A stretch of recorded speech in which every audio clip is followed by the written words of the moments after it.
Et coucou tout le monde, j'espère que vous allez bien. Et aujourd'hui je vous retrouve pour une vidéo alors que j'ai hésité à faire. Alors je vais vous expliquer le pourquoi du comment.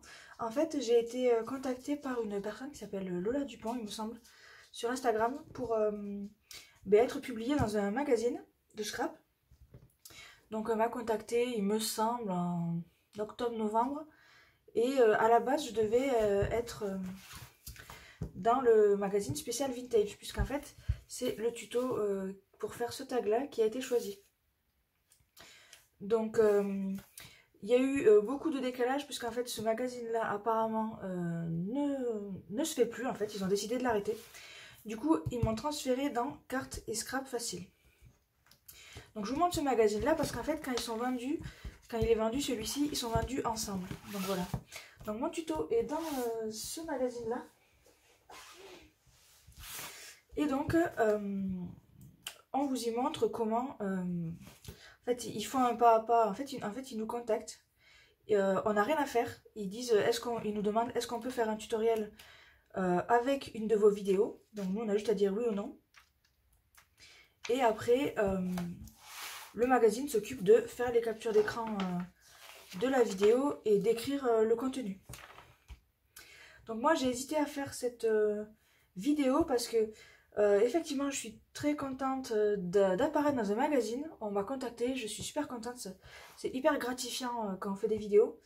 Mais le problème, c'est que, en fait, ce qui est expliqué, je pense qu'il y a eu un problème. C'est moi-même, en le refaisant, je ne comprends pas ce qu'il faut faire, en fait.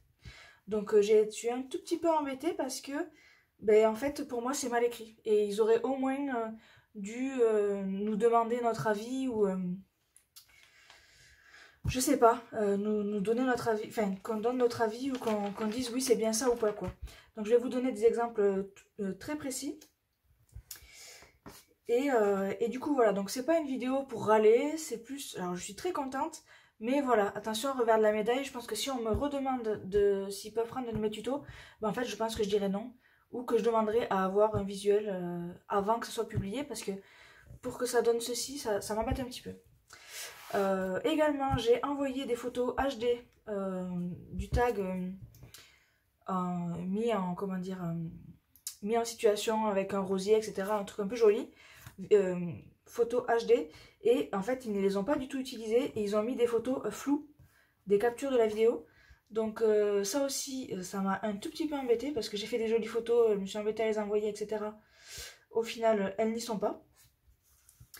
Et après, donc voilà, moi je viens de l'édition. À la base, je suis maquettiste PAO, donc je fais des magazines comme ça. Et quand on écrit des articles, en général, on a une trame. Hein. C'est-à-dire que pour tous les tutos qu'on va présenter, il y aura le cartouche, le titre, la difficulté, une mise en page, une présentation de l'objet à faire et une petite explication écrite. Là où ça m'embête, c'est que par exemple ici, vous voyez, donc là c'est Scraptitude, donc matériel, outils, chaîne YouTube, voilà, et moi c'est matériel, outils et contact, c'est-à-dire que nulle part, là, nulle part on ne voit que j'ai une chaîne YouTube, et en fait ça m'embête parce que c'est le principe quoi, le principe d'accepter qu'on utilise nos tutos vidéo, c'est pour nous faire un petit peu de publicité au minimum, donc là, en fait c'est pas régulier. Si je vais sur cet article là, voilà, chaîne YouTube, mais moi ils l'ont pas mis, donc je sais pas pourquoi. La contact aussi, Scrapelise, alors que Scrapelise je la connais, elle a une chaîne YouTube, mais c'est pareil, c'est pas écrit. Donc là ils disent chaîne spécialisée, mais ils parlent pas de YouTube. Donc voilà, c'est pas très homogène. Là ils disent blog, bon c'est un blog, ça tombe bien. Mais voilà, j'essaie de comprendre, j'ai essayé de comprendre comment, là voilà, chaîne YouTube, comment ils ont fait leur article et j'avoue, je ne comprends pas trop. Donc, je vais illustrer mes propos puisque juste vous dire que ça a été mal écrit, ce serait un peu méchant et bête de ma part. Donc, je vais vous expliquer tout simplement ce qui me dérange. Donc, ici, tout me va, il n'y a pas de problème. C'est bien un tag vintage ondulé avec du carton ondulé, donc il n'y a aucun problème avec ça. Difficulté, ça me va aussi. Et ce qui me pose problème, moi, par exemple, ici, c'est étape 1, tamponner sur du papier carton carré ou arrondi les crafts de votre choix.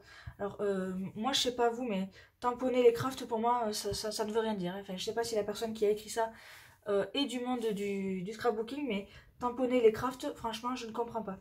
Donc, en fait, c'est tamponner les tamponnages, tout simplement, les tampons.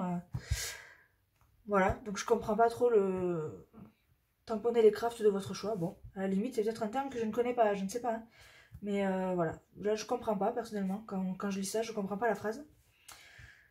Marquer les plis très bien, utiliser des cartons sur lesquels vous avez découpé les tampons arrondis. Surtout que là, ils utilisent bien le mot tampon. Hein.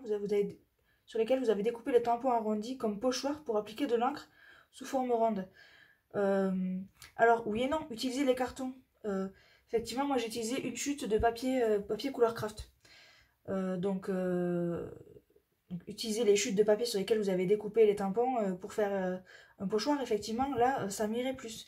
Mais utiliser les cartons, déjà, on se perd un petit peu, parce que pour l'instant, le seul carton qu'on a utilisé, c'est le carton, la base, en fait. Ensuite, décomposition.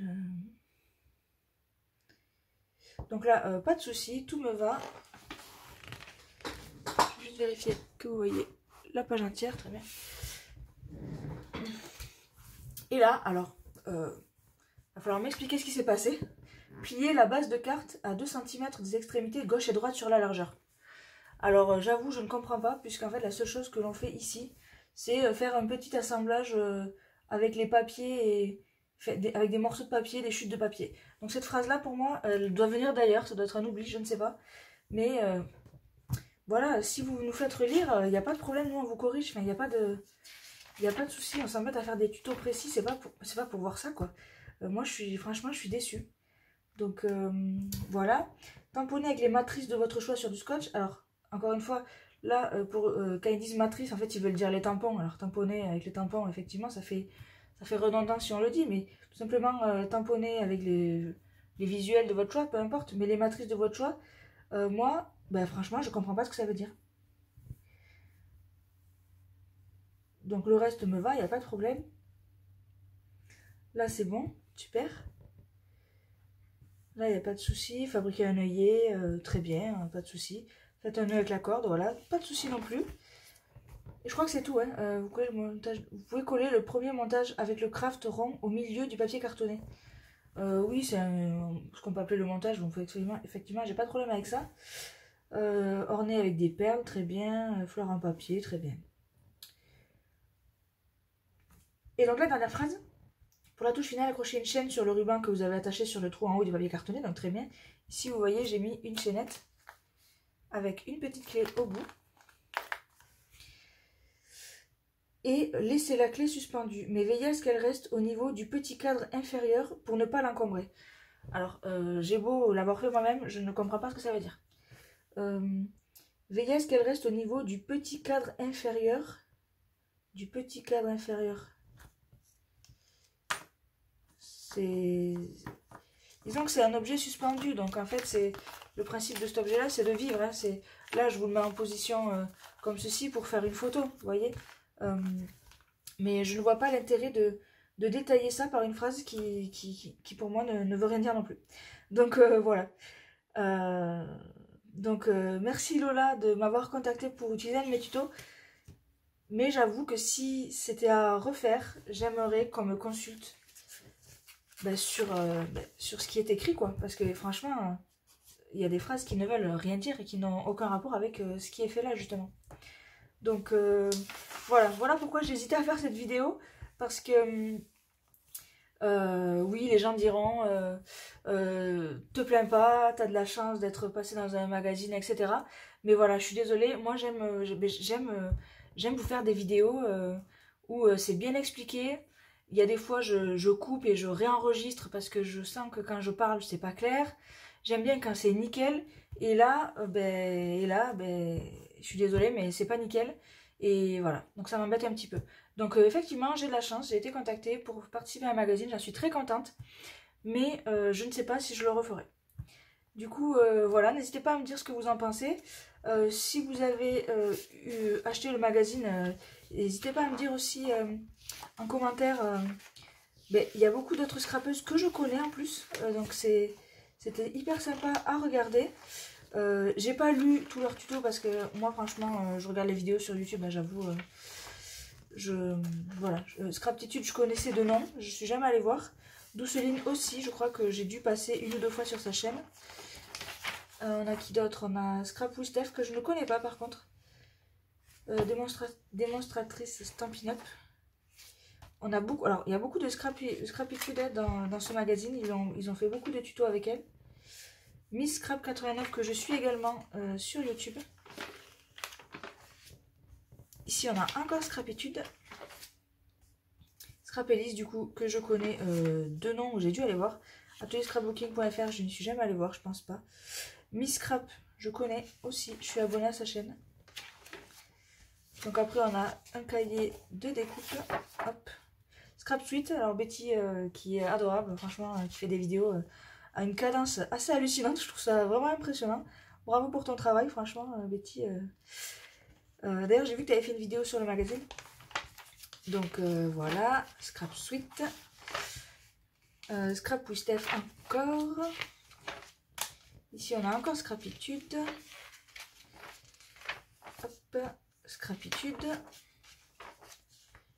4 en scrap, je connais, c'est une marque je crois, mais je ne pense pas que je suis la chaîne. Et après vous avez un cahier technique avec des sketchs, des petits articles, 4 outils pour sculpter le papier par exemple ici. Voilà. 6 façons d'utiliser le papier calque, autrement dit vellum. Voilà, donc je n'ai rien à redire contre le magazine, encore une fois, mais demandez-nous notre avis, quoi. Parce que là, bon. Du coup, je vous laisse sur une note positive. N'hésitez pas à aller acheter le magazine parce qu'il y a beaucoup de scrapeuses talentueuses à l'intérieur, donc n'hésitez pas à y aller voir. Et du coup, moi je vous dis à très bientôt pour une prochaine vidéo. Salut!